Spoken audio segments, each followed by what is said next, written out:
Playing with numbers, understanding cardinal and ordinal numbers. Hello everyone. Today, we're going to dive into a fun and important aspect of the English language, numbers. More specifically, we're going to differentiate between two types of numbers, cardinal and ordinal. These concepts are crucial in everyday conversations, so let's get started. Cardinal numbers are what we typically think of when we hear the word numbers. They are used to count or show how many of something exists. In English, the cardinal numbers from 1 to 10 are 1, 2, 3, 4, 5, 6, 7, 8, 9, and 10. In our daily life, we use cardinal numbers all the time. For instance, we use them when we talk about how many apples we bought from the market. I bought 5 apples. Or how many siblings we have. I have 2 sisters. Now, let's talk about ordinal numbers.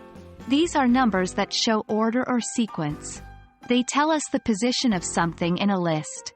For example, the ordinal numbers from 1st to 10th in English are 1st, 2nd, 3rd, 4th, 5th, 6th, 7th, 8th, 9th, and 10th. Just like cardinal numbers, ordinal numbers are used quite frequently. They're used when we're talking about positions in a competition. I came in 3rd place. Dates, October 31st is Halloween. Or the order of steps in a process. First, preheat the oven. Second, mix the ingredients.